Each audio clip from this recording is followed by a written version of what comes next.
Let me ask you something. What if the one thing we're all chasing, comfort, is actually the very thing holding us back?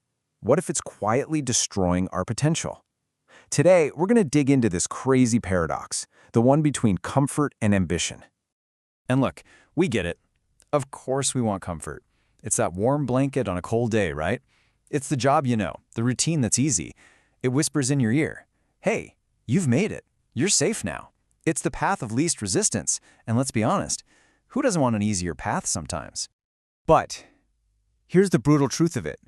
That feeling of safety, it comes at a huge cost. Because while you're getting all cozy in that routine, the fire of your ambition is slowly, quietly being snuffed out. And this is what we're calling the comfort trap. Because what feels like a safe harbor, well, it's often just a really well-disguised cage. See, the key thing to understand here is that this isn't just one big decision. Oh no, it's 1,000 tiny ones every single day. Do you take on the project you know you can do, or the one that kind of scares you? Do you stay in and scroll, or do you go to that event where you don't know anyone? Every single time, the trade-off is exactly the same. You're sacrificing a little piece of your future growth for a moment of ease right now. And that is how comfort becomes ambition's silent killer. It's so sneaky, its effects are almost invisible, until one day you look around and realize it's way too late. We're not just talking about a soft couch here. The most lethal form of this is mental comfort. It's that little voice in your head, you know the one, whispering, you've done enough, or why would you risk looking stupid? It's a whole mindset that actively dodges the very friction that you need to achieve anything great. And this just nails how it shows up in our lives every day. Does any of this look familiar? That hour you just spent scrolling TikTok instead of reading that book, that excuse you made to skip the workout, that promotion you didn't even apply for because you were scared of getting a no? These aren't just random little things. They are symptoms of an addiction to mental comfort.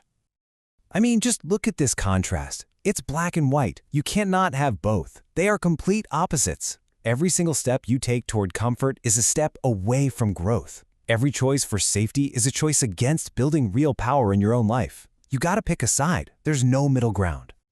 Okay, so if comfort is the trap, how do you get out? Well, that brings us right to our next idea, the discomfort advantage. This is all about flipping the script in your head and starting to see difficulty not as something to avoid, but as the only path forward. Think about it. Every single high performer you look up to gets this, whether they say it out loud or not. They know success isn't hanging out in the cozy middle. Nope, it's forged in the fire, right on the ragged edge of what they thought they were capable of. They didn't just tolerate being uncomfortable, they actively went looking for it. They understood that being willing to face rejection, to push through the grind, and to take smart risks, well, that was the price of admission for living an extraordinary life. For them, that pain wasn't a signal to stop, it was the sign that they were growing. So how do we start thinking like that? How do we actually apply this stuff to our own lives? It's time to get practical. Let's talk about your battle plan.